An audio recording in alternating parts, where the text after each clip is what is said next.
শুভ সকাল সবাইকে আমন্ত্রণ জানাচ্ছি মেরি মিল্কসোব্বার রাঙা সকাল অনুষ্ঠানে।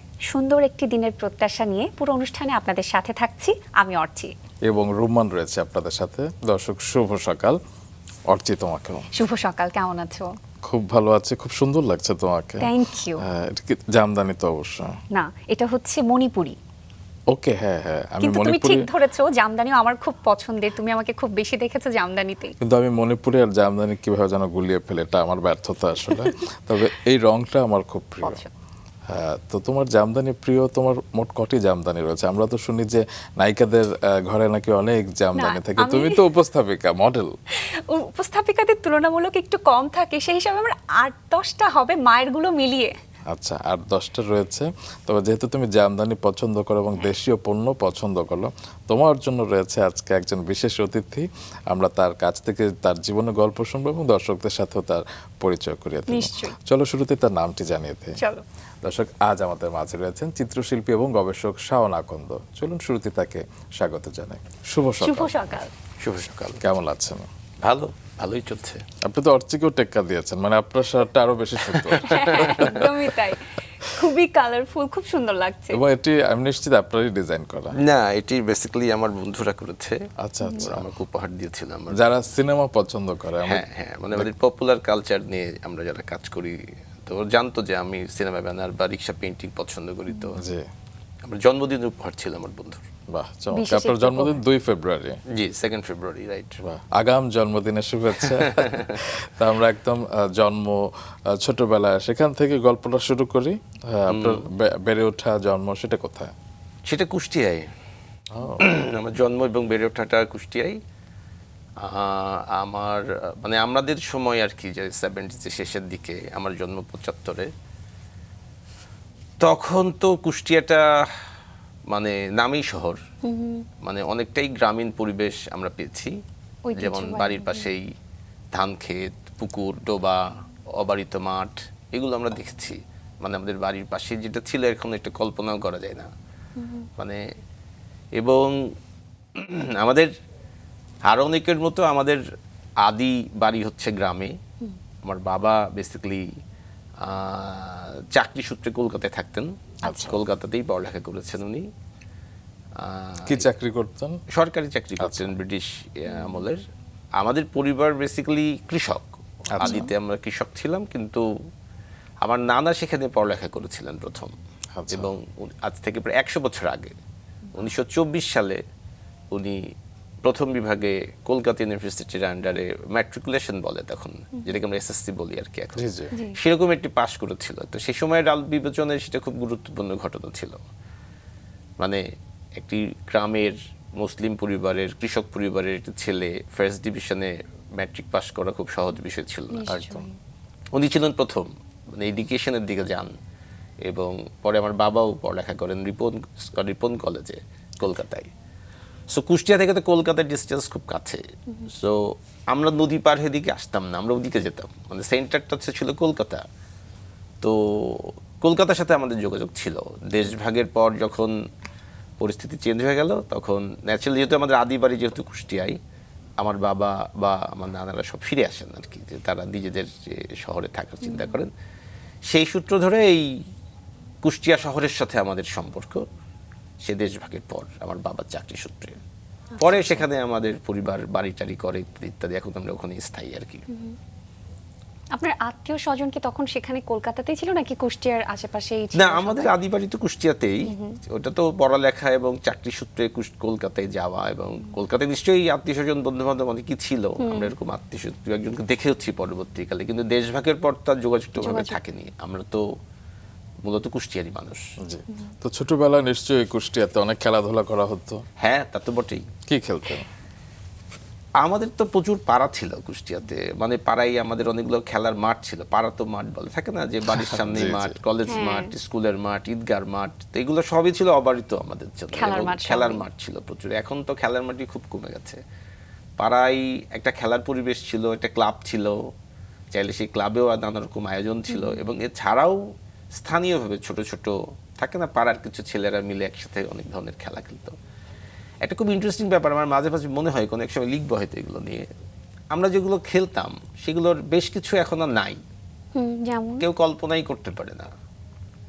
যেমন ধরেন যে যেটাকে আমরা বলি সিগারেটের প্যাকেট, এগুলো আমরা জড়ো করতাম। সিগারেটের প্যাকেট এখন যেমন খুব থাকে না, ওটা ভাঁজ করে ফেলা যেত সিগারেট, ক্যাপস্ট্যান, ব্রিস্টল, এরকম নানা রকম সিগারেটের প্যাকেট ছিল। এইগুলো দিয়ে আমরা এক ধরনের খেলা খেলতাম। আচ্ছা এটা অনেকটা এক ধরনের, এটাকে আমরা বলতাম তাস খেলা, কিন্তু কেন এটাকে বলতাম আমি জানি না। সেইটা খুব ব্যাপারটা হারিয়ে যাচ্ছে, নাই। হ্যাঁ, কিংবা ধরেন যে আমরা লাটিম দিয়ে খেলাধুলা করতাম, কিংবা ধরেন যে আমাদের আরেকটা খেলা তো একদম স্রেফ নাই হয়ে গেছে।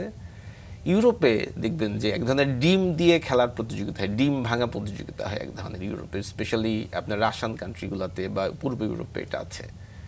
দুজন ডিম জাল দেয়, তারপরে একটা ডিম আর একটা ডিমের পর রেখে ভাঙার চেষ্টা করে, যেটা ভেঙে যায় সে বাদ, যেটা থেকে গেল সেটা হচ্ছে জিতে গেল, এরকম একটা খেলা। সেই খেলাটাও খেলা হতো না, আমরা খেলতাম শামুক দিয়ে। আচ্ছা আমাদের অঞ্চলে প্রচুর শামুক পাওয়া যেত, এবং সেটি আবার জ্যান্ত শামুক হলে হবে না, সেটা মৃত শামুক খেতে হবে। আমরা সেই শামুকগুলো খুঁজে বের করতাম, এবং সেই শামুকগুলো দিয়ে কোনো একটা নিরিবিলি জায়গায়, নিশ্চয়ই বড়রা দেখলে খুব একটা অ্যালাউ করতো না, আমরা ছোটরা নিষেধ করতো আর কি। ভাবাই যায় না এখন, ধরেন যে ব্যাপারটা স্রেফ নাই হয়ে গেছে। কিংবা আরেকটা খেলা খেলতাম ছোটবেলায়, আমাদের বাড়ির পাশে অনেক মাঠ ছিল, সেই মাঠের ভেতরে এক ধরনের ধরেন যে ঘাস ফল হতো। ঘাস ফল, ঘাসের ফল, হ্যাঁ। আচ্ছা আচ্ছা। আমরা খুঁজতাম যে কার ফল কত বড়, মানে কে সবচেয়ে বড় ফলটা খুঁজে পাবে, এটাই খেলা। মানে আমরা খুব প্রকৃতির খুব কাছাকাছি ছিলাম, আমাদের খেলাধুলার জন্য কোনো পয়সা লাগতো কি না। সরল কি দিন ছিল। সহজ, হ্যাঁ সহজ সুন্দর আপনি সেই বুঝতে দিনগুলো। পারছেন যে আমাদের জন্য ছোটবেলায় খেলার জন্য কোনো পয়সা খরচ করার ব্যাপারটা আমাদের মাথাতেই ছিল না, যা আশেপাশে পাওয়া যেত। আর এমনিতে তো সাতচারা কিংবা দাঁড়িয়া বান্ধা এগুলো তো খেলতামই, এগুলো তো একজন কমন, এগুলো ধরেন যে লোকজন জানেছে। কিন্তু এরকম অদ্ভুত কিছু খেলা আমরা খেলেছি যেটা আসলেই হারিয়ে গেছে। আমরা খুব নস্টালজিক হয়ে গেলাম। হ্যাঁ, এবং রূপকথার সে আরো অনেক গল্প শুনবো, তবে আপনার সম্পর্কে আমরা যে তথ্যগুলো জেনেছি সেগুলো দর্শকদেরকেও বলে দিতে চাই। তাদেরকে বলে আমরা চলে আসছি আবার গল্পে। নিশ্চয়ই। প্রিয় দর্শক, ঢাকা বিশ্ববিদ্যালয়ের চারুকলা অনুষদ থেকে গ্রাফিক্স ডিজাইনে স্নাতক সম্পন্ন করেন শাওন আকন্দ। প্রাতিষ্ঠানিক লেখাপড়ার পর 2000 সাল থেকে লোক সংস্কৃতির বিভিন্ন বিষয় যেমন তামা, কাঁসা শিল্প, তাঁত শিল্প, নকশি কাঁথা, রিক্সা পেইন্টিং ইত্যাদি নিয়ে গবেষণা করছেন। তার প্রথম গবেষণা গ্রন্থ বাংলাদেশের আধুনিক চারুশিল্পের প্রবণতা প্রকাশিত হয়েছিল 2004 সালে। তার অন্যান্য বই ধামরাই জনপদের কাঁসা পিতল শিল্প, বাংলাদেশের লোকশিল্পের রূপরেখা, বাংলাদেশের সিনেমা ব্যানার পেইন্টিং, বিলুপ্তপ্রায় শিল্পশৈলী। 2019 সালে মননশীল শাখায় শাওন আকন্দের বাংলাদেশের তাঁত শিল্প গবেষণা গ্রন্থটি প্রথম আলো বর্ষসেরা বই পুরস্কার লাভ করে। বর্তমানে ঐতিহ্যবাহী ও সমকালীন শিল্পকেন্দ্র যথাশিল্প এর পরিচালক তিনি। লোকোমোটিভ, গ্রামীণ ঐতিহ্য যেগুলো দিন দিন হারিয়ে যাচ্ছে সেগুলোকে নতুনভাবে মানুষের সামনে তুলে ধরার লক্ষ্যে 2016 সালে গড়ে তোলেন যথাশিল্প। নকশি নোটবুক যথাশিল্প এর সিগনেচার প্রোডাক্ট, যেখানে নকশি কাঁথা, সিনেমার ব্যানার পেইন্টিং বা বাংলাদেশের জিআই পণ্য জামদানির দৃষ্টিনন্দন কারুকাজ পাওয়া যায়। এছাড়াও নান্দনিক জামদানি, ডাইভার্সিফাইড প্রোডাক্ট, স্কার্ফ, হিজাব, গামছা, শাড়ি, বিভিন্ন ধরনের terracotta, hand printed product, metal product, rickshaw painting, cinema banner, home decor পণ্য, বাঁশ, বেত ও বিভিন্ন শিল্প পণ্য উৎপাদন করছেন। প্রিয় দর্শক, চলুন ফিরে যাই আবারও গল্পে। যেই গল্পে ছিলাম, এবং ছেলেবেলার কথা আসলে অনেক কিছু শুনেই সেই সময়টা আমরা সকলেই কোনো না কোনোভাবে কিন্তু হারিয়ে যাই। আপনার পরিবারের কথা আমি একটু জানতে চাই। আপনার বাবা একজন সরকারি কর্মকর্তা ছিলেন, মা ছিলেন উদ্যোক্তা। কার অনুপ্রেরণা আপনার জীবনে সব থেকে বেশি ছিল? ওভারঅল পরিবারের তো একটা প্রভাব ছিলই, আমার সবারই থাকে যে পরিবারে বেড়ে ওঠে, কিন্তু আমার জীবনে নিশ্চয়ই আমার মায়ের প্রভাব খুব প্রবল। আচ্ছা। আমি খুবই মাতৃভক্ত, এবং এর একটা কারণ হচ্ছে যে আমার মার গল্পটা খুব মজার, আপনি শুনলে অবাক হবেন। যে আমার মা খুবই গ্রামের মেয়ে, খুব অল্প বয়সে তার মা মারা যায়। মানে উনি এক ধরনের বৈরী পরিবেশের ভিতর বড় হয়েছেন, কিন্তু উনি খুব অল্প বয়স থেকে বই পড়তেন। মানে খুব বেশি দূর প্রাতিষ্ঠানিক পড়ালেখার সুযোগও পাননি সেই আমলে। 33 সালে আমার মায়ের জন্ম। তো সে সময় তো গ্রামের মহিলাদের জন্য খুব বেশি ব্যবস্থা ছিল না। উনি 4-5 পর্যন্ত হয়তো পড়েছেন, বাংলাটা পড়তে পারতেন, কিন্তু পড়ার ওনার আগ্রহ ছিল প্রবল। সারা জীবন উনি প্রচুর পড়েছেন, এবং খুব ইন্টারেস্টিং হচ্ছে যে আমরা ছোটবেলায় শুনেছি যে মা নাকি একসময় লিখতো, আচ্ছা। কিন্তু আমরা কোনোদিন দেখিনি। কিন্তু মায়ের বয়স যখন 75, তখন তার একটা আত্মজীবনী করার একটা উদ্যোগ নেওয়া হয় পারিবারিকভাবে, এবং তখন আমরা, এবং সেই দায়িত্ব আমার উপরে দেওয়া হয়। তখন আমরা মায়ের ইন্টারভিউ নিতে আরম্ভ করি এবং মায়ের সাথে কথা বলতে আরম্ভ করি এবং সেটাকে একটা লিখিত রূপ দেওয়ার চেষ্টা করতে থাকি। মার তখন অনেক বয়স, সে আর ওভাবে লিখতে পারে না, কিন্তু বলতে পারে। তখন আমরা আবিষ্কার করি যে 50-এর দশকের গোড়ায় সে বলে যে তার একটি কবিতা ছাপা হয়েছিল মাহে নওয়া পত্রিকায়। আচ্ছা। মাহে নওয়া পত্রিকা হচ্ছে সেই সময়ের খুব গুরুত্বপূর্ণ পত্রিকা, যেখানে কাজী নজরুল কিংবা জসিমউদ্দিনের লেখা ছাপা হতো, এরকম আর কি। তা আমরা খুঁজতে থাকি, খুঁজতে খুঁজতে ন্যাশনাল আর্কাইভে আমরা খুঁজে বের করে ফেলি মায়ের সেই লেখা 1951-এ, মানে ভাষা আন্দোলনও যখন হয় নাই, তখন গ্রামের মায়ের বয়স তখন 18, তখন মায়ের একটি প্রেমের কবিতা ছাপা হয়েছে মাহিনা পত্রিকায়। সেটা আমরা উদ্ধার করি এবং 71 সালে বেসিক্যালি আমাদের ঘরবাড়ি সব পুড়িয়ে দিয়েছিল পাকিস্তানি বাহিনী, যে কারণে আমাদের কিছুই আর অবশিষ্ট ছিল না। এই জন্য আমরা কিছু দেখিনি, কিন্তু আমরা শুনেছি। সেটি উদ্ধার করার পর আমার পরিবারের লোকজন বলে, যাক এই একটা কাজ অন্তত করতে পেরেছিস। মানে আমি তো একটু থাকে না যে দলছুট টাইপের আর কি, পরিবার থেকে একটু মানে কিরকম, ধর আমি পরিবারের সাথে খুব অ্যাটাচড এরকম না আর কি, আমার জীবনযাপন এবং কর্মকাণ্ডের কারণে হয়তো একটু আলাদা, কিন্তু এই কাজটির পর সবাই খুব অ্যাপ্রিসিয়েট করে, কারণ এটি হারিয়ে যাওয়া একটা বিষয় যেটাকে আমরা উদ্ধার করতে পেরেছিলাম। আপনি দলছুট কিনা যায় না, তবে আসলে পরিবারের মানুষ অনেক সময় বোঝে না যে পরিবারের ভেতরে কি খনি লুকিয়ে আছে। আমি আমাদের প্রয়াত কথা সাহিত্যিক হুমায়ুন আহমেদ যখন চলে গেলেন, তখন তার ভাইয়েরাই বলছিলেন যে আমাদের ভাই যে এত জনপ্রিয় সেটি আমাদের জানা ছিল না। সত্যি তাই, আপনি একজন রত্ন আপনাদের পরিবারের, এবং আপনি দেশকে অনেক কিছু দিয়ে যাচ্ছেন। মায়ের কথা বলছিলেন আপনি, এবং স্কুলে পড়ার সময়টাতে আমি যতটুকু জেনেছি আপনার সম্পর্কে, যে আপনি মায়ের হাতে প্রতিষ্ঠিত হওয়া স্কুলেই আপনার প্রাতিষ্ঠানিক শিক্ষা শুরু হয়েছিল। এই বিষয়টা নিয়ে তো একটু জানতে ইচ্ছে করছে। এটা খুব মজার আসলে। দেশ স্বাধীন হওয়ার পর এই 72-73 সালের দিকে আমার বাবা খুব অসুস্থ হয়ে পড়েছিলেন। আচ্ছা। এবং আমাদের তখন পুরো পরিবার একটা সংকটের মুখে পড়েছিল। বাবা ছিল একমাত্র উপার্জনক্ষম। মায়ের কাছে শোনা গল্প আর কি।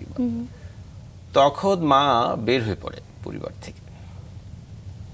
তার ভেতরে একটা ব্যাপার ছিল আর কি, সে হচ্ছে তেজারত মাস্টারের মেয়ে। কারণ আমার নানা ছিল প্রভাবশালী গ্রামের একটি সামাজিক নেতা আর কি, রাজনীতির সাথে যুক্ত ছিলেন বা সামাজিক নানা উন্নয়নের সঙ্গে যুক্ত ছিলেন। তো মায়ের ভেতরে ওই গর্ববোধটা ছিল যে সে হলো তেজারত মাস্টারের মেয়ে। তো সে বলে যে আমি বেঁচে থাকতে তোমাকে এটা আমি হইতে দেব না। থাকে না আমাদের সেই বেহুলা টাইপের গল্প। তো আমার মা বের হয়ে পড়েন এবং তখন সমবায় আন্দোলনকে সরকার খুব পৃষ্ঠপোষকতা করছিলেন, যুদ্ধ বিধ্বস্ত দেশ। তখন উনি এবং তার একজন সহকর্মী, আমরা তাকে সেক্রেটারি খালা বলতাম, কিছুদিন আগে তার একটি ইন্টারভিউ করেছি, আমি দেখা করেছি, উনি বেঁচে আছেন এখন। তো ওরা দুই গৃহবধূ, তারা বের হয়ে স্থানীয় মহিলাদেরকে সমবেত করে একটা সমবায় সমিতি গড়ে তোলেন। প্রায় 200-250 মহিলা কুষ্টিয়াতে, যারা দুস্থ কিংবা ভালনারেবল, তারা আসলে এই মহিলারা যুক্ত করা হয়। এবং মা এবং খালা তারা যেটা করে সেটা হচ্ছে যে ঢাকায় তখন কারিকা প্রতিষ্ঠিত হয়েছে। জি জি। প্রথম হস্তশিল্পীদের নিয়ে যে সমবায়টা হয় ঢাকায় জাতীয় পর্যায়ে, যার সঙ্গে অনেক হামিদা হোসেন, জাহানারা পারভিন, রুবি গজনীরা যুক্ত ছিলেন সেই সময়, যারা আমাদের দেশের যারা নেতৃস্থানীয় ব্যক্তি, যারা ক্রাফটস নিয়ে কাজ করেছেন।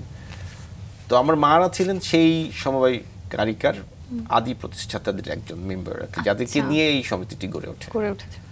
পরবর্তীকালে যখন আড়ং প্রতিষ্ঠিত হয়, কুমুদিনী প্রতিষ্ঠিত হয়, এগুলোর সাথে আমার মারা কাজ করেছেন। এবং তখন এই বিভিন্ন হ্যান্ডিক্রাফটস, স্পেশালি নকশি কাঁথা, কুষ্টিয়ায় তো নকশি কাঁথার একটা বড় চল আছে, ভালো খুব উন্নত মানের নকশি কাঁথা হয়, সেগুলো ওনারা নিয়ে এসে ঢাকায় বিক্রি করতেন এবং সেটার থেকে লাভবান হতেন এই সমবায় সমিতির মহিলারা এবং আমার মায়েরাও নিশ্চয়ই। তার মানে আমরা একরকম নকশি কাঁথা বিক্রির টাকাই বড় হচ্ছি বলতে পারেন। মানে সেটা ছিল আমাদের একটা সোর্স অফ মানে ইনকাম অফ আওয়ার ফ্যামিলি। বাবা সরকারি চাকরি করতেন, বাবা আবার সুস্থ হয়ে উঠলেন, বাবা আবার স্বাভাবিক জীবনে ফিরে গেলেন, কিন্তু মা এটি কন্টিনিউ করতে থাকলেন। এবং আমার মা ন্যাশনাল অ্যাওয়ার্ডও পেয়েছে 1984 সালে তা আমরা এই জন্য বলি যে আমরা যোগ্য মায়ের অযোগ্য পুত্র, মানে আমার মা 5 পাস, গ্রামের মেয়ে, তাই সে ওই সময়ের পার্সপেক্টিভে 3টা ফেরি পার হতে হতো ঢাকায় আসতে গেলে। সকালে রওনা হলে রাত হয়ে যেত কুষ্টিয়া থেকে ঢাকা আসার ডিস্টেন্সটা তখন এরকম ছিল। তার মধ্যে 2জন মহিলা কি করে এটি সফল করেছিল আমি জানি না, কিন্তু তারা ঘটিত ছিল। সো আমার মায়ের ভেতরে এই উদ্যোগী ব্যাপারটা ছিল। আর মায়ের জন্য বেসিক্যালি মা বলতো যে আমার 7 ছেলে মেয়ে, কিন্তু একটাও ছবি আঁকা পারে না, যদি জানতো তাহলে তাকে হেল্প হতো। তো আমি ওই আঁকা করতাম ছোটবেলায়, যেরকম হয় আর কি, শিশুরা যেরকম আঁকে। তো মা, আমার পরিবারের লোকেরা আমাকে উৎসাহিত করতো। মা ঢাকা থেকে রং কিনে নিয়ে দিয়েছে আমাকে। একটা উদ্দেশ্য ছিল যে যাতে তার কাজে একটু সহায়তা হয় আর কি, কারণ নকশিকাঁথা তো আঁকতে হয়, নানা কিছু, নানা ফর্ম, নানা মোটিভ। এখন নাই বুঝি, তখন তো আর বুঝতে পারতাম না, তখন তো আমি স্কুলে পড়ি। ছোট ছিল, প্রচুর নকশিকাঁথা শিখেছি আমি, প্রচুর, মানে সেটার কত আমি বলতে পারবো না। একটু বড় হওয়ার পর একটু যখন থাকে না, যখন বুদ্ধি হলো যে এটাতে আসলে রোজগার করছে, তা আমি মাকে বললাম আমি লাভ কি। পরে আমাকে মা টাকা দিত, যে ঠিক আছে, স্কুল কলেজে যখন পড়ি, তাই বললাম আমার 100 টাকা থেকে লাভ কি, আমার, তোমার তো ব্যবসা হবে, আমার তো কিছু হবে না। তো মা বললো ঠিক আছে, যা তুই 100 টাকা করে পাবি।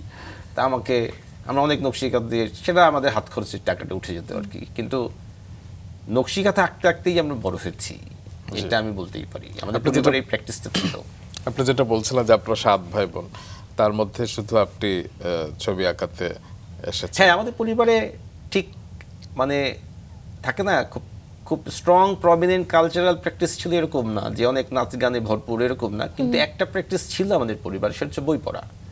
ও আপনি বোধহয় কবিতা আবৃত্তিও করতেন। আমার মা তো বললাম কবি ছিলেন, নিজেই লেখালেখি করতেন এবং প্রচুর পড়তেন, এবং আমার ভাই বোনরা সবাই কম বেশি পড়ালেখা করতো। মানে গল্প, যেটাকে আউট বই বলে, যেটাকে আর কি, মানে বেসিক, মানে একাডেমিক পড়ালেখার বাইরে পড়ালেখার একটা প্র্যাকটিস আমাদের ছিল।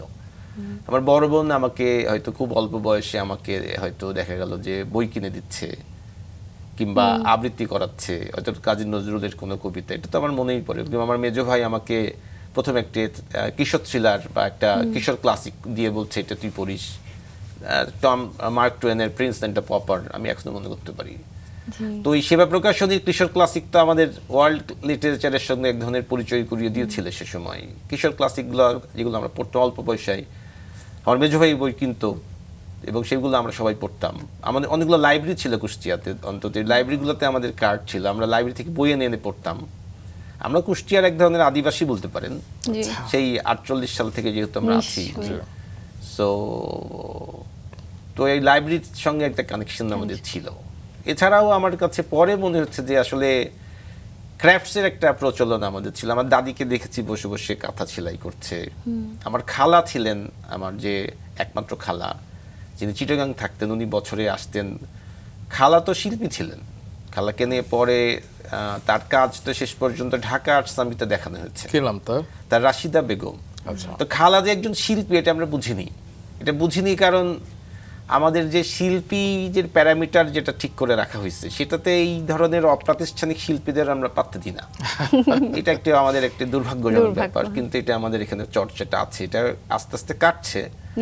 যারা একাডেমিতে পড়েনি, তো আমি তো একাডেমিতে পড়েছি, পরবর্তীকালে আমার সুযোগ হয়েছিল ঢাকা বিশ্ববিদ্যালয়ের। তার আগে একটু জানতে চাই যে ছোটবেলায় তো মায়ের কারণে হোক কিংবা যে কোনো কারণে হোক পরিপার্শ্ব ছিল এক ধরনের বই পড়া, এক ধরনের হাতের কাজ, এক ধরনের লেখালেখি, এগুলোতে উৎসাহ দেওয়া হতো পরিবার। তো সেই সময় আপনি কি স্বপ্ন দেখতেন যে বড় হয়ে আপনি কি হবেন? আমি তো ছোটবেলায় স্বপ্ন দেখতাম ক্রিকেটার হব। আচ্ছা। কারণ আমাদের পরিবারে খেলার প্রচলন ছিল, আমার বাবা খেলাধুলা পছন্দ করতেন এবং উৎসাহিত করতেন, আমার ভাইয়েরা সবাই খেলাধুলা করতেন। তখন তো ফুটবলের একটা জোয়ার ছিল। ফুটবলও খেলেছি, কিন্তু ক্রিকেটটা একটু বেশি টেনেছিল আমার ধারণা। এবং আমাদের কুষ্টিয়া শহরে একটা ক্লাব ছিল, এই ক্লাবটা এরকম নামই ক্লাব, এটার নাম ছিল ব্রাদার্স ইউনিয়ন। তো ব্রাদার্স ইউনিয়নে যুক্ত হতে হলে আপনাকে 2 ভাই হতে হবে, তাহলে আপনি এই টিমে যুক্ত হতে পারবেন। তো সেই ব্রাদার্স ইউনিয়নের সাথে কেউ পারতো না। আমরা 3 ভাই খেলতাম, আমরা আপন 3 ভাই, আমার মেজো ভাই, আমার চতুর্থ ভাই এবং আমি। আমার ফুফাতো 2 ভাই ছিল, আমরা 5 জন হলাম।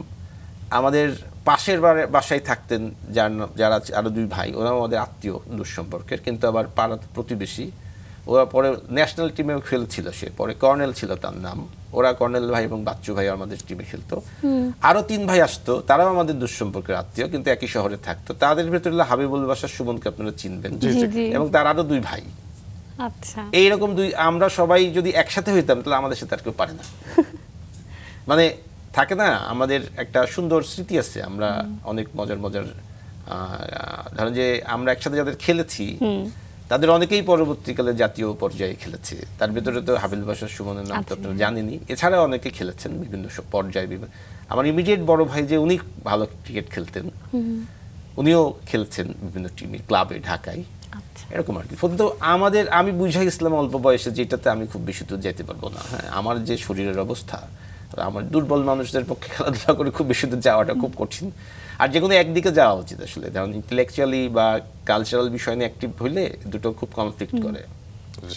তো একবার কুষ্টিয়াতে এরকম কোনো একটি খেলা, আমি টিমে আছি, অথবা আমাকে সেখানে যেতে হবে। সেদিন জাতীয় কবিতা পরিষদের প্রোগ্রাম। ওই দিনই আমি ডিসিশন নিই যে আমি আর খেলবো না, কারণ আমাকে বাধ্য হতে হয়, কারণ অ্যাজ এ টিম মেম্বার আমাকে তো খেলতে যেতে হবে, আমি তো এটা ডিনাই করতে পারি না। কিন্তু সেদিনই আমি ডিসিশন নিই যে আমি আর খেলবো না। তখন ইচ্ছা, মানে আনন্দের জন্য নিশ্চয়ই খেলেছি, তারপরও এখনো হয়তো মাঝে মাঝে খেলতে যে ইচ্ছা করে না তা না, কিন্তু সেটা আনন্দের জন্য। একাডেমিক পড়াশোনা কেমন ছিলেন? আমি ছোটবেলায় ভালো রেজাল্ট করেছি। আমার বাবা বলতেন যে ছোট ছেলের মাথাটা সাফ, কিন্তু পড়ালেখায় মন নাই। মানে আমি খুব বেশি মনোযোগী ছাত্র ছিলাম না, কিন্তু চাইলে আমি পড়তে পারি। আচ্ছা, একাডেমিক রেজাল্ট খুব ভালো করেছি তা না, কারণ ওই যে বললাম পড়ালেখায় মন নাই। তবে 5-এ আমাদের স্কলারশিপ পেয়েছিলাম, যেটাকে বৃত্তি পাওয়া বলে আর কি। 6-এ যখন আমি ভর্তি হই কুষ্টিয়া জেলা স্কুলে, তখন সেকেন্ড হয়ে ভর্তি হচ্ছিলাম। এরকম ছোট ছোট কৃতিত্ব, এগুলো বিরাট কিছু না, নিশ্চয়ই সামান্য ব্যাপার, কিন্তু এই আমার একাডেমিক ক্যারিয়ার খুব ভালো নয়। তারপরে ওই 6-7-এ উঠেই আমার পাংখা গজায় যায়। পাংখা গজায় গেলে যেটা হয় আর কি, বুঝতেই পারছেন, যে বাইরে ঘোরাঘুরি এবং টোটো কোম্পানির চেয়ারম্যান বা ম্যানেজার যাই বলেন না কেন, সেটা হইতে আরম্ভ করি। তো ফলত ম্যাট্রিক ইন্টারমিডিয়েটের রেজাল্ট খুব ভালো করেছি তা না, কিন্তু খুব জরুরি ছিল ইন্টারমিডিয়েটের ফার্স্ট ডিভিশনটা পাওয়া, কারণ না হলে পরিবার থেকে ঢাকা আসতে দিত না। ঢাকায় আসার পরিকল্পনা ছিল? হ্যাঁ, এইটা আমার মনে হচ্ছে যে আমরা যখন কলেজে ভর্তি হই, আমি যখন কলেজে, তখন এই আমাদের বাড়ির সামনেই কলেজ, সরকারি কলেজ, সেখানে সবাইকে প্রশ্নটি করা হয়েছিল যে আপনার তোমার জীবনের লক্ষ্য কি থাকে না, প্রিন্সিপাল এবং অধ্যাপকরা এইম ইন লাইফ সবাইকে জিজ্ঞেস করে। আমরা কলেজে ভর্তি হচ্ছি, তো আমি বলেছিলাম ঢাকা ইউনিভার্সিটিতে ভর্তি হওয়া। আচ্ছা, এটাই ছিল তখন, কারণ আমি বুঝছিলাম যে একমাত্র ঢাকা ইউনিভার্সিটিতে যেতে পারলেই আমি হয়তো জীবনটা একটু অন্যরকম হইতে পারে, নাহলে ওই কুষ্টিয়ার মফস্বল শহরের চক্করেই হয়তো আমাকে ঘুরপাক খেতে হবে। তো আমি তো রেজাল্ট খুবই খারাপ করেছি, এবং আমি যেহেতু ওই টোটো কোম্পানির ম্যানেজার ছিলাম, ফলত রেজাল্ট খারাপ ভালো হওয়ার কোনো কারণে লাস্টে আমি এবং আমার বন্ধু সুজন আমরা মিটিং করলাম যে এইভাবে তো হবে না, বিরাট বিপদ, এভাবে তো রেজাল্ট খারাপ করলে তো আর পরিবার থেকে আটকে যাবো আমরা। তখন আমরা বৈঠক করলাম এবং আমরা সিদ্ধান্ত নিলাম পড়ালেখা করতে হবে। এবার ওই আমাদের সময় এটা ছিল যে 3-4 মাস 5 মাস পড়ালেখা করলে একটা ঠিকঠাক রেজাল্ট করা যেত। আমার অনেক বন্ধু ছিল যারা ভালো ছাত্র, তারা সাহায্য করেছিল। আমরাও খুঁজে খুঁজে বের করলাম কোনটাই আমরা উইক, সেটা ভালো করতে হবে, ফলত আমরা দিনরাত পরিশ্রম করে। তারপর কি প্রথম বিভাগে পাস করেছে? হ্যাঁ, সেটা ছিল এক বিষয়। সেটা ছিল একটা বিষয় যে কি করে ছেলে পড়ালেখা করলো, কখন পড়ালেখা করলো, আর কখন ফার্স্ট ডিভিশন পাইলো, এটা ছিল একটা বিষয়। তারপরে ঢাকায় আসার অনুমতি পেলেন? হ্যাঁ, তারপরে তো আর কোনো বাধাই নেই। তারপরে তো আমি তো ঢাকা ইউনিভার্সিটিতে ভর্তি হতে আসছি, আমি তো পরীক্ষা দিতে আসিনি, বলেই আসছি ভর্তি হতেই যাচ্ছি। তখনও যদিও সার্কুলারও দেয় নাই, কিন্তু মাকে বলে আসছিলাম যে ঢাকা ইউনিভার্সিটিতে ভর্তি হতে যাচ্ছি, এবং আমি ভর্তি হয়েই ছেড়েছি। এবং সেটার জন্য আমরা যা যা করা লাগে, এবং আমি খ ইউনিটেও চান্স পেয়েছিলাম। আচ্ছা, তো সেটা চারুকলাতেও চান্স পেয়েছিলাম। হ্যাঁ, মানে আর্টস বিল্ডিং এও চান্স পেয়েছিলাম। 2 জায়গাতেই পরীক্ষা দিয়েছি, 2 জায়গাতে চান্স পেয়েছি। তখন পরিবারের মিটিং হলো, ও এর মধ্যে ইসলামিক ইউনিভার্সিটিতেও পরিবারের চাপে আমাকে পরীক্ষা দিতে হয়েছে, সেখানেও চান্স পেয়েছি। সব মিলিয়ে আমি পরীক্ষা দিয়েছি আর চান্স পাইনি, এরকম রেকর্ড ছিল না তখন। তারপরে আর কি, তারপরে পারিবারিক মিটিং হলো। ততদিনে বাবা মারা গেছেন। আমার বাবা মারা যান ইন্টারমিডিয়েট পড়াকালীন, টেস্ট পরীক্ষার কয়েকদিন আগে। তো তখন পারিবারিক মিটিংয়ে আমার বড় আপা খুব সুন্দর করে বলেছিল যে আমরা যে করেছি এটা যেন ওর জীবনে না ঘটে, কারণ কুষ্টিয়ার মানুষ জানেন তো রাজশাহী চলে যায়, তার আগে কলকাতায় চলে যেত। আর দেশভাগের পর তারা, আমার বড় ভাইরা বোনরা সব রাজশাহী ইউনিভার্সিটিতে পড়ালেখা করেছে, কারণ এটা খুব কাছে। তো বললো যে ও ওই ভুলটা না করুক, ও ঢাকায় যায়, কারণ সেটা সেন্টার, তো তাহলে এখানে একবার পড়বে, তারপর আবার ঢাকায় যাবার স্ট্রাগল করবে, তার থেকে বেটার ঢাকায় যাবে। তো ঢাকায় কোথায় পড়বে? তা আমি বললাম যে আমি চারুকলার ব্যাপারে উৎসাহী। আচ্ছা, তা আমার ভাই বোনরা সবাই একটু যদিও চিন্তিত ছিল, কারণ তাদের ধারণা ছিল যে এটা বড় লোকদের জায়গা, আমাদের প্রতিটি নিম্ন মধ্যবিত্ত পরিবারের পক্ষে সম্ভব হবে কিনা সহায়তা করা। আমি বলেছিলাম আমাকে 1 বছরের সুযোগ দাও, বাকিটা আমি সামলাবো। তা আমার পরিবার চেষ্টা করেছে, সহায়তা করেছে, এবং আমি পরে আবিষ্কার করেছি যে চারুকলায় পড়তে অনেক পরিবারে অনেক বাধা থাকে, আমার কোনো বাধা ছিল না, সেটা আমি বলতেই পারি। আমার পরিবার থেকে এক ধরনের বরং উৎসাহিতই করা হয়েছে। এবং আমি চারুকলায় যখন ভর্তি পরীক্ষার রেজাল্ট নিয়ে গেলাম মায়ের কাছে, তো মা শুনে মাকে বললাম আমি 14th বা 15th এরকম একটা রেজাল্ট করেছি। তো বলো এইটা আর কি, তোরা তো 2 টান দিয়ে আসলেই পেয়ে যাবি। যা ইউনিভার্সিটির খবর কি, এটাও যে ইউনিভার্সিটি, এটা সে মানতেই রাজি না। সে বলতে ঢাকা ইউনিভার্সিটির খবর কি, চারুকলায় তো এমনি চান্স পাবি, এটা তারপর বলার কি আছে। সে আমাদের খুব একটা পাত্তা টাত্তা দেয় নাই আর কি। যেমনটা হয় যে পরিবার থেকে নানা রকমের বাধা আসে, আপনার ক্ষেত্রে সেরকম No, কোনো বাধা no, আসেনি। একদমই না। তখন আসলে ভার্সিটি লাইফটা আপনি কিভাবে শুরু করলেন বা কতটা উপভোগ করছিলেন চারুকলাতে? একেবারেই কি ভিন্নভাবে শুরু হয়েছিল? কেমনটা ভাবে শুরু হয়েছিল? ইট ওয়াজ ওয়ান্ডারফুল। চারুকলাই আমাদের জীবনের শ্রেষ্ঠ সময়গুলোর একটা বলে আমরা মনে করি। এবং সবচেয়ে গুরুত্বপূর্ণ যেটা ঘটে চারুকলায় পড়তে এসে, সেটা হচ্ছে যে অঙ্ক করা লাগবে না। এটা আমাদের খুব বিরাট একটা, এবং আমাদের ক্লাসগুলা ওই ধরাবাঁধা নিয়মে না। আর কি।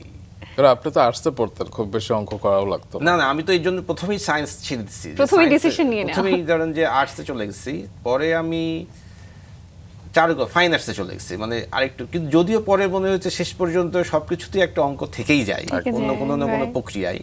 সেটা হয়তো ঠিক থাকে না যে ম্যাথ নয়, কিন্তু আরেক ধরনের অঙ্ক, হয়তো জীবনের একটা অঙ্ক আছে না, সেখানে যে একটা হিসাব নিকাশ করতেই হয়।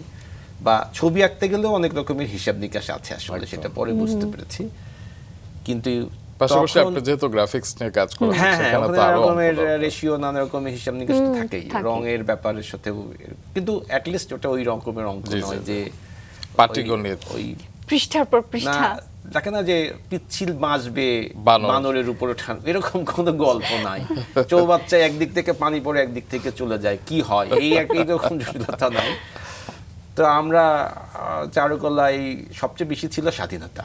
আচ্ছা, আমাদের সময়ের চারুকলা, 90-এর দশকের চারুকলা, খুব সম্ভবত আমরাই কিনা জানি না, কিংবা হয়তো সবাই এরকমই মনে করে যে আমরা প্রবল স্বাধীনতা পেয়েছি। চারুকলায় অনেক বেশি রেস্ট্রিকশন হয়তো পরবর্তীকালে এসেছে বলে শুনেছি, কিন্তু আমাদের সময় খুব উদার একটা ব্যাপার ছিল, পলিটিক্যাল কোনো ইনফ্লুয়েন্স ছিল না, এবং আমরা চারুকলায় একটা কমিউনিটির ভেতরের মতো বাস করতাম, সিনিয়র জুনিয়র মিলিয়ে খুব সুন্দর পরিবেশ। আর আমি অসাধারণ সব বন্ধুদের পেয়েছি, মানে আমার জীবনে বন্ধুদের ভূমিকা আগে থেকেই বলবো, চারুকলায় এসে তা নয়, সে স্কুল জীবন থেকেই আমার বন্ধুদের বিশাল ভূমিকা আছে আমার জীবনে। তো চারুকলায় এসে আমি এরকম আরও অনেক মেধাবী বন্ধুদেরকে পেয়েছি, যাদের সাথে আমার জীবন পরবর্তীকালে নানাভাবে মিলেমিশে গেছে আর কি। এবং ধরেন যে 2-4টা নাম বললে আপনারা বুঝতে পারবেন যে কারা আমার বন্ধু ছিল চারুকলায়। যেমন ধরেন যে রাহুল আনন্দ, যেমন ধরেন যে সাজু খাদেম, যেমন ধরেন চঞ্চল চৌধুরী, যেমন ধরেন কনক আদিত্য, এরা সবাই আমার বন্ধু, এবং আমরা একসাথে পড়ালেখা করেছি বিভিন্ন ডিপার্টমেন্টে। এবং সেজন্য জলের গানের শুরুর দিকের অনেক গান আপনি লিখেছেন। সেটা তো আরো পরে, সেটা আরো পরের গল্প। আমরা চারুকলায় আমাদের এনভায়রনমেন্টটা খুব ভালো ছিল বলে আমি মনে করি, এবং একটা থাকে না যে একটা পরিবেশ ছিল বিকশিত হয়ে ওঠার আর কি, একজনের সঙ্গে যুক্ত হয়ে যাচ্ছি আমরা, একজন গান লিখলে আরেকজন সুর করে ফেলতেছে, সেটা আমরা হই হই করে গাইতেছি, এরকম একটা ব্যাপার ছিল, যেটা থেকে অনেক কিছু পরবর্তীকালে আমরা মনে করি যে আমাদের উৎসটা চারুকলাই, সেটা আমরা কখনোই ভুলে যাইনি। যদিও পরবর্তীকালে আমি মনে করেছি যে চারুকলার সবচেয়ে বড় শিক্ষাটা হচ্ছে যে শিল্পী হওয়ার জন্য চারুকলায় পড়াটা খুব জরুরি না, এটা হচ্ছে আমার জীবনের সবচেয়ে বড় শিক্ষা। সেটা বুঝতে বুঝতে আরো সময় লেগেছে, কিন্তু চারুকলায় যে সময়টা কাটিয়েছি সুন্দর, এটা অস্বীকার করার কোনো কারণ নেই। কেন এটা বললেন যে জরুরি না? মানে সেখানে তো একটা প্র্যাকটিস, একটা অভ্যাস, শেখার বিষয়, একটা পরিবেশ পাওয়া যায়। জি। কিন্তু বেসিক্যালি আমি যেটা মনে করি যে শিল্পী হওয়ার জন্য চারুকলায় না পড়লেও শিল্পী হওয়া যায়, মানে বরং শিল্পী হইতে গেলে এই পরিবেশটা হয়তো আপনার হেল্প করবে, সেটা সন্দেহ। সামাজিক এক ধরনের পরিচয় হয়তো আপনি পাবেন, যে হ্যাঁ আমি আপনি বললেন না যে আমি চারুকলায় স্নাতক করেছি, এটা হয়তো আমার সামাজিকভাবে প্রতিষ্ঠিত হওয়ার ক্ষেত্রে সাহায্য করে, কিন্তু প্রকৃতপক্ষে একজন শিল্পী যদি চারুকলায় নাও পড়ে তাও শিল্পী হইতে পারে। এরকম বেশ কিছু উদাহরণ আমি জানি যারা আসলে চারুকলায় পড়েনি কিন্তু তারা শিল্পী হিসেবে একটা গুরুত্বপূর্ণ ভূমিকা রেখেছে। অ্যাজ এ গবেষক আমি এটা পরে আবিষ্কার করেছি।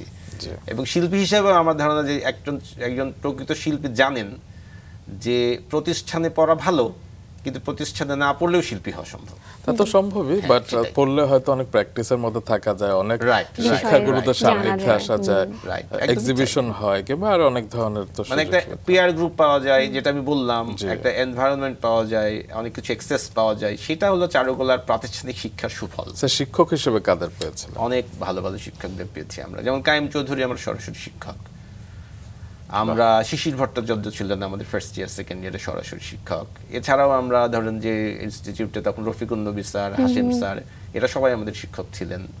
মানে বাংলাদেশের লিজেন্ডদেরকে আমরা দেখেছি, শফিউদ্দিন স্যার হেঁটে বেড়াচ্ছে, মোহাম্মদ কিবরিয়া এই আস্তে আস্তে গিয়ে ওনারা অনেক বয়স, সরাসরি আমরা ওনার ডিপার্টমেন্টে ছিলাম না, কিন্তু শিক্ষক হিসেবে তো পেয়েছি। এটাই চারুকলায় পড়ার সুফল, কি বলো? কতটা সৌভাগ্যবান উনি যে এত এত গুণী মানুষের সান্নিধ্যে এসেছেন। এটা খুব গুরুত্বপূর্ণ ছিল আমাদের জীবনে। তো যখন পড়ছিলেন একটা সময় গিয়ে তো একটা বিষয় মেজর করতে হয় কিংবা একটা বিষয়ে কি বলবো স্পেশালাইজড হতে হয়, তো আপনি কোন বিষয়টা নির্বাচন? আমি গ্রাফিক ডিজাইনে গেছিলাম। কেন? কোনো কারণ ছিল না আসলে।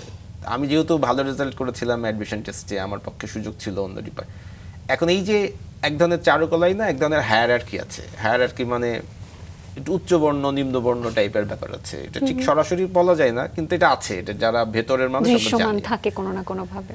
যে পেইন্টিং, স্কাল্পচার এগুলো হলো একটু এলিট বিষয়, এটা যারা ভালো ছাত্ররা পড়বে। আর ধরেন যে ক্রাফট, সিরামিক, ডিজাইন এগুলো হইতেছে বেসিক্যালি একটু যারা একটু খারাপ ছাত্র তারা পড়বে, বা এরকম টাইপের একটা ব্যাপার আছে।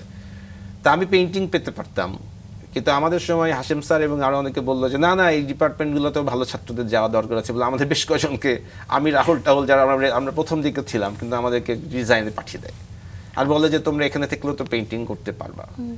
তো সেটা সত্যি না তাই নয়। আমি গ্রাফিক ডিজাইনে পড়েছি ঠিকই, কিন্তু পেইন্টিং এর নানা রকম বিষয় নিয়ে আমরা এক্সপেরিমেন্ট করেছি, নিজে উদ্যোগে করতে হয়েছে। সেটার কারিকুলামের ভিতর ছিল না, তখন আমাদের নিজেদের মতো করে এক্সট্রা কারিকুলাম অ্যাক্টিভিটিসের মধ্যে করে করতে হয়েছে, যেমন ওয়াটার কালার করা কিংবা অয়েল পেইন্টিং করা, এগুলো আমরা নিজেরা নিজ উদ্যোগে শিখেছি আর কি। জি, যেটা বলছিলেন যে গ্রাফিক্স কিংবা এই ধরনের কাজে খুব বেশি ছাত্র যেত না, কিংবা ভালো ছাত্ররা, ছাত্র তো ছিলই, কিন্তু ওই চারুকলায় এইরকম একটা প্রবণতা ছিল, মানে সেটা এখনো আছে হয়তো, এক ধরনের একটা জাতভেদ আছে। তবে আপনি যে সময় গ্রাফিক্স ডিজাইনিং এ পড়তে গিয়েছিলেন, হ্যাঁ সে সময় হয়তো খুব বেশি ছাত্র পড়তো না, কিংবা মার্কেটটা এত বড় ছিল না হয়তো এখনকার মতো। আমরা তো মার্কেট চিন্তা করে চারুকলায় পড়তে আসিনি। না, সেটা তো এখন হয়তো অনেকে যায়, কিন্তু আমরা এরকম মনে করিনি, আমরা শিল্পী হতে আসছিলাম।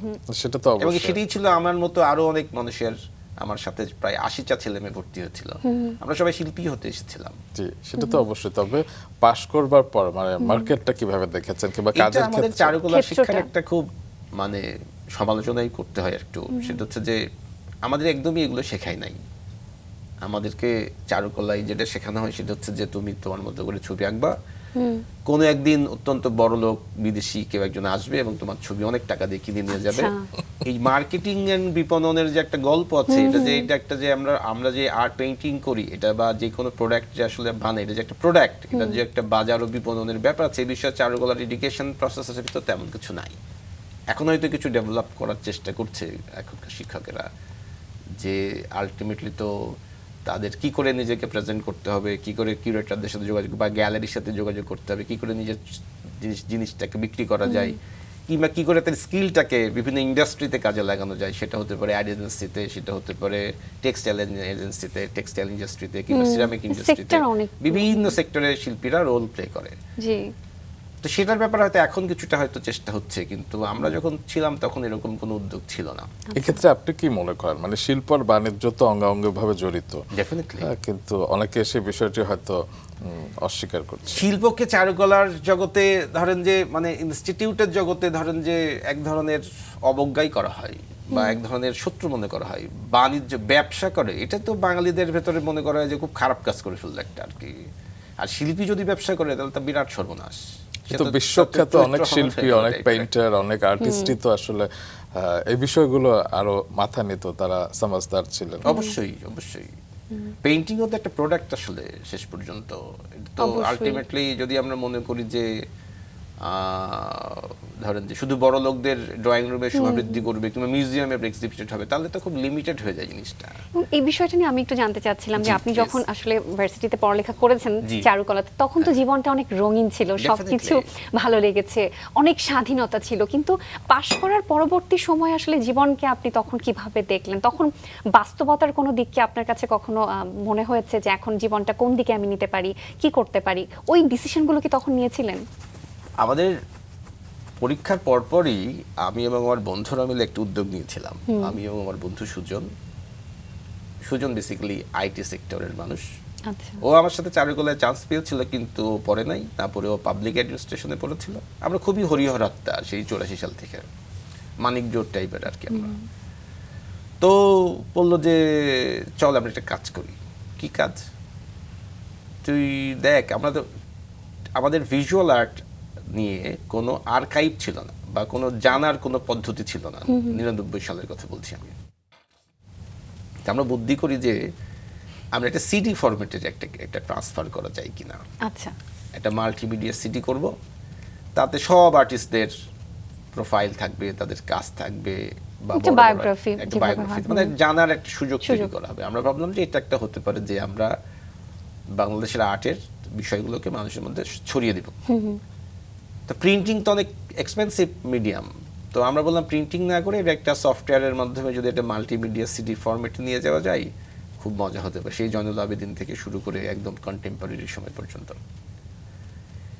সেইভাবে আমরা বেসিক্যালি আমার গবেষক হওয়ার প্রাথমিক সূত্রপাত ওইখানে। এবং ওরা তখন ওরাও তখন একদমই নতুন শিখতেছে প্রোগ্রামিং। ওরা ওগুলো নিয়ে কাজ শুরু করলো, আমরাও এই আর্টের পার্টটা নিয়ে আমি গবেষণা করতে শুরু করলাম। সেটা art and artist of Bangladesh নামে একটা সিডি প্রজেক্ট আমরা করেছিলাম, যেইটা এখনও সম্ভবত বাংলাদেশের সবচেয়ে বড় আর্কাইভ। এত বড় আর্কাইভ আর কারোর কাছে আছে বলে আমার জানা নাই। আচ্ছা। এখন তো সিডির ব্যাপারটাই আর চলে না, নেই। কিন্তু এর খুবই জনপ্রিয়তা পেয়েছিল সে সময়। খুবই অল্প পয়সায় আমরা মানুষকে বিতরণ করতাম, 200 টাকা দাম রেখেছিলাম। সেটা বেরোতে অবশ্য অনেক সময় লেগেছিল, প্রায় 7 সালের দিকে এটা বেরিয়েছিল, 7-8 এরকম হবে আর কি। কিন্তু একটা লম্বা সময় আমরা এই গবেষণাটা করেছিলাম, যে কারণে যে কোনো পেইন্টিং দেখে আমি বলে দিতে পারি এটা কার পেইন্টিং। আচ্ছা। সেটা কি এখন কোনো অনলাইনে আছে? না, আমরা ওটা নিয়ে এখন যেহেতু সিডিটাই এখন আর প্রযুক্তিগত পরিবর্তনের কারণে হচ্ছে না, আমরা একটা ওয়েবসাইটের দিকে হয়তো আমরা যাব। ম্যাটেরিয়ালটা আছে, পুরো জিনিসটা প্রায় ওখানে প্রায় 2500-এর বেশি আর্টওয়ার্কের ছবি, 200-র বেশি আর্টিস্টের প্রোফাইল, নানা কিছু ছিল, এবং সেটা খুবই মজার একটা কাজ ছিল। আমাকে যেটা হেল্প করেছে সেটা হচ্ছে যে বাংলাদেশের আর্ট নিয়ে বোঝার, জানাশোনার একটা সুযোগ তৈরি হয়। আমি তো অনার্স করার পর আর পড়ালেখা করার সিদ্ধান্ত না করবো না, এটাই সিদ্ধান্ত আমার। কিন্তু তখন আমি এই ধরনের কাজের সঙ্গে যুক্ত হয়েছি যে ঠিক আছে, আমি তো একাডেমিতে আর নেই, কিন্তু একাডেমির বাইরেও তো আমি নিজের মতো করে কাজ করতে করা পারি। যায়, তো সেগুলো আমি শুরু করেছিলাম। জি। সেটা আমার মনে হয় ভালোই হচ্ছিল, জি। এবং আমার অনেক কিছু জানার এবং শেখার সুযোগ হয়েছিল সুযোগ সব হয়েছে। কাজের মাধ্যমে। আপনার কর্মজীবন শুরু হয়েছিল আসলে কোথায় এবং কবে? প্রাইমারিলি আমি গ্রাফিক ডিজাইনার হিসেবে কাজ শুরু করি। আচ্ছা। যেহেতু আমি গ্রাফিক ডিজাইনে পড়েছিলাম এবং আমি আগেই পড়তেই কাজ করতাম। পরে গবেষণা শুরু করলাম, আপনি যেটা আপনারা ওই বলছিলেন, যেটা আসলে সেটি আমার কবে? যেটা মনে হয় যে বাংলাদেশের আর্টের রুটস আছে, আমাদের একটা হেরিটেজ আছে, সেটা আমাদের জানা দরকার। সেটা জানতে আমি দুটো বিষয়ে মনোযোগ দিয়েছিলাম। একটা হচ্ছে বাংলার বাউল বলাহারি নানা রকম সম্প্রদায় আছে, যারা গ্রামে গঞ্জে থাকে, তাদের একটা আলাদা ফিলসফি আছে, আলাদা লাইফস্টাইল আছে। এইটা আমাকে খুব টেনেছিল। আচ্ছা। সেটা নিয়ে আমি অনেকটা দৌড়াদৌড়ি করেছিলাম, মানে গ্রামে গঞ্জে ঘুরতে আরম্ভ করেছিলাম। এক ধরনের দীর্ঘদিন আমি ভবঘুরে জীবন কাটিয়েছিলাম। সেটা কি ব্যক্তিগত উদ্যোগে? একদমই ব্যক্তিগত উদ্যোগে, এর সঙ্গে আর কোনো গল্প ছিল না। আর একটা যেটা হচ্ছিল যে আমাদের লোকশিল্প বলি আমরা যেগুলাকে, যেটা ঠিক প্রাতিষ্ঠানিক শিল্প নয় কিন্তু শত শত বছর ধরে চর্চিত, সেই বিষয়গুলোর প্রতি আমি আকৃষ্ট বোধ করেছিলাম। এগুলো আমি জানার এবং বোঝার চেষ্টা করেছিলাম। সেগুলোর কিছু কিছু পরবর্তীকালে বই আকারে বেরিয়েছে, যেমন ধামরাই নিয়ে বেরিয়েছে, কিংবা সিনেমা পেইন্টিং নিয়ে যেটি অর্থে জানা ছিল শুরুতে। শুরুতে মোট 10টি বই বেরিয়েছে না? ওরকমই 8-10টা হবে আর কি। এটা ঠিক প্ল্যান করে করা না, মানে গবেষক আমি আসলে কখনো হইতে চাই নাই, কিন্তু ঘটনাচক্র গবেষক হয়ে পড়েছি। হ্যাঁ, এমন না যে আমি গবেষক হতে চেয়েছি, না মানে আমি জানতে চেয়েছি। জানতে চেয়েছেন, জানতে চাওয়াটাই পরে মনে হয়েছে যে আমি যা জানলাম এটা মানুষকে জানানো জানাতে উচিত। হবে। আপনার ভেতরে বীজ ছিল, প্রকৃতি হয়তো। আপনাকে দিয়ে করিয়ে নিয়েছে। তারপরে তো এখন যেটা ঘটলো পরবর্তীকালে, এইসব নানা কিছু ঘটেছে, ধরেন যে লিখছি, আঁকছি, নানা রকম গবেষণায় কাজ করছি। 15 সালে আমার মা মারা যান, আচ্ছা, এবং মা মারা যাওয়ার পরেই আমরা প্রাথমিকভাবে ভাবতে আরম্ভ করি দুটো জিনিস। আমরা কুষ্টিয়াতে একটা আর্কাইভ করি আমার মায়ের নামে, সেটার নাম অস্ত্র আর্কাইভ। যে অস্ত্র আর্কাইভটা এখন চলমান, আমরা নানা রকম প্রজেক্ট সেখানে করি। আচ্ছা, এবং ওখানে মূলত আপনার শুনলে অবাক হবেন, আমরা এখন যে কাজটা করছি সেটা হচ্ছে চিঠি এবং আলোকচিত্র সংগ্রহ করছি। কার চিঠি? যে কারো চিঠি, কারণ আমরা মনে করি যে এটাকে পিপলস আর্কাইভের আওতায় আমরা নিয়ে মতো করে করছি। পিপলস আর্কাইভ, যে জনগণের আর্কাইভ।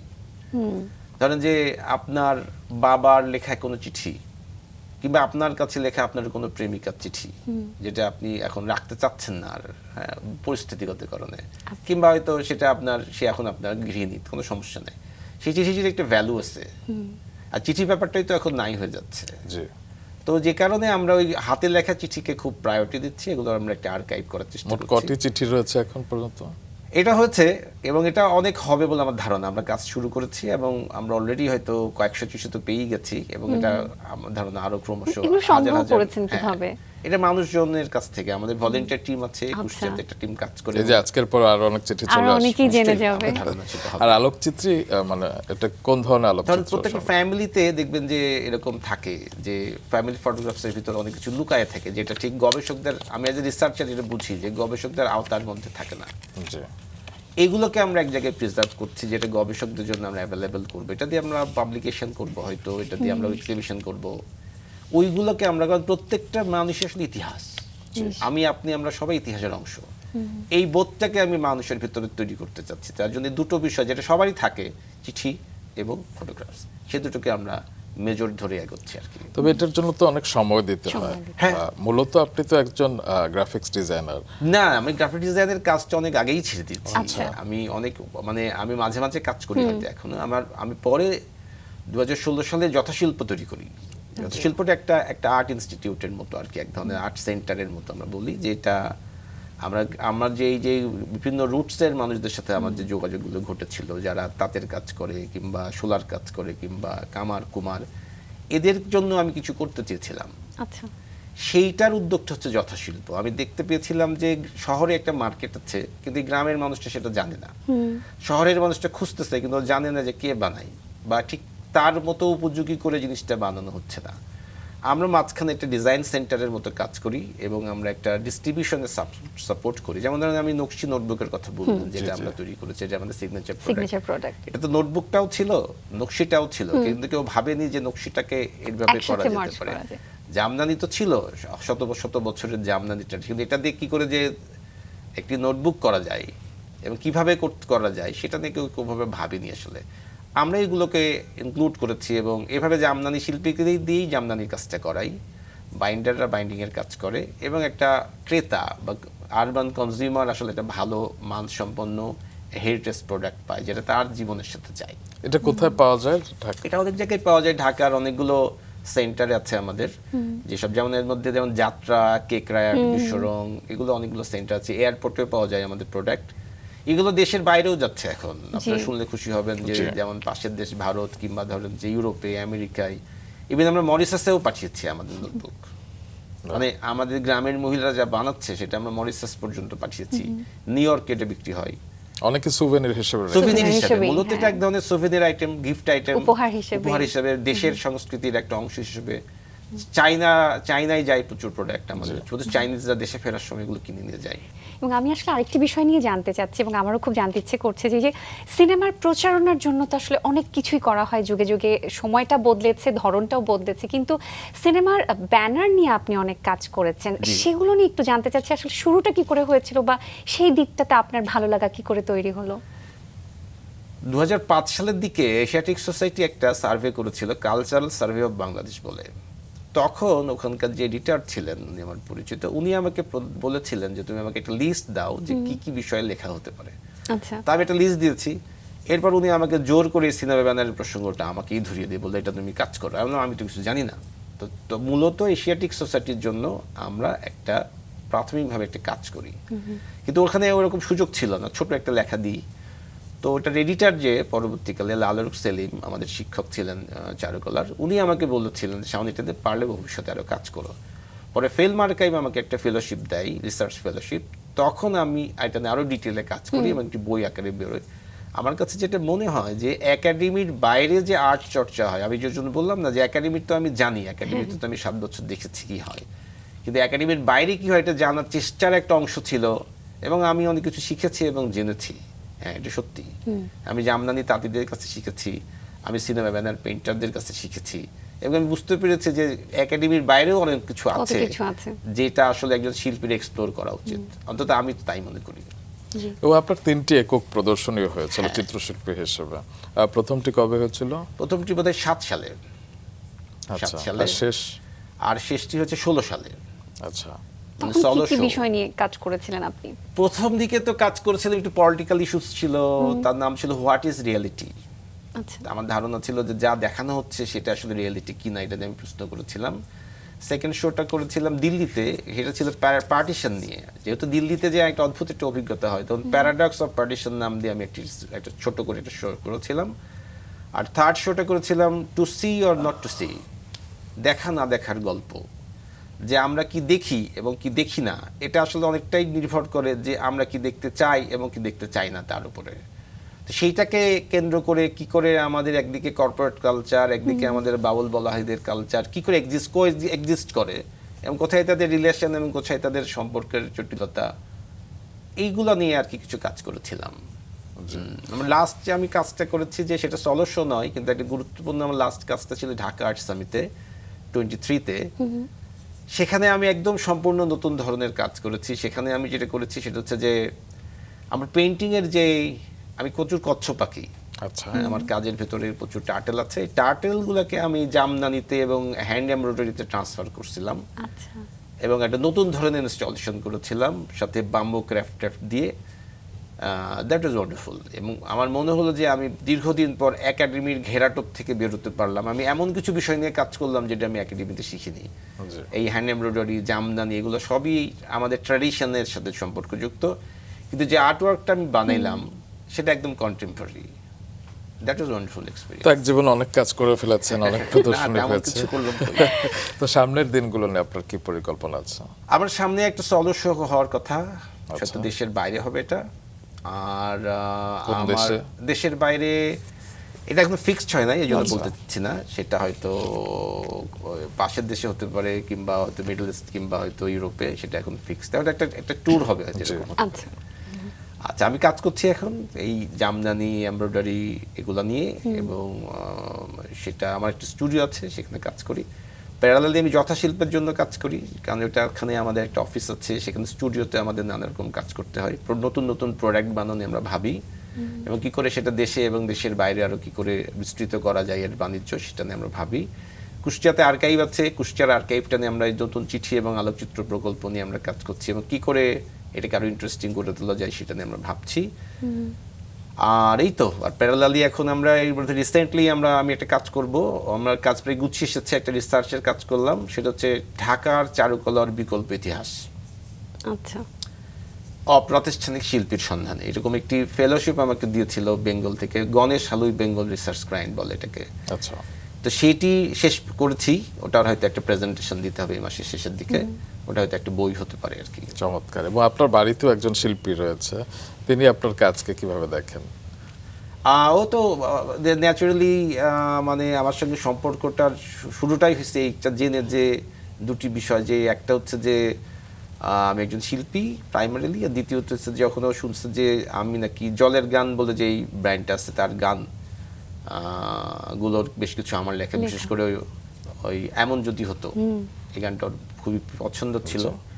তো সেটা আমি অল্প বয়সে আমার সেই বিশ্ববিদ্যালয় জীবনে লেখা গান, তো সেটি আর কি কাজে লেগেছে আর কি, মানে সামাও আমাদের ওই সম্পর্কটা তৈরি। মোট কটি গান লেখা হয়েছে আপনার? খুব বেশি গান আমি লিখিনি, আমি অল্প কিছু গান লিখেছি, সেটি রাহুলই শুধুমাত্র সুর করেছে। সেটা কিছু তো জলের গানের অ্যালবামগুলোতে পাওয়া যায়। তবে এত সুন্দর গান লিখেছেন, এমন যদি হতো আপনি আরো গান লেখেন তাহলে আমাদের খুবই ভালো খুবই লাগবে। ভালো লাগে। স্যার অনেক অনেক ভালো থাকবেন, আজকে সকালটা খুব সুন্দর কাটলো, কি বলো হচ্ছে? ভীষণ ভীষণ ভালো লাগলো, এবং আমি আশা করছি যে এমন কোনো বিষয় নিয়ে সামনে আপনার কাজগুলো দেখতে পারবো যেটা হয়তো আমরা কখনো কল্পনাও করিনি বা চিন্তাও করিনি। আপনাদের অনেক ধন্যবাদ, অনেকদিন পর অনেক কথা বলে ফেললাম। ভালো থাকবেন স্যার।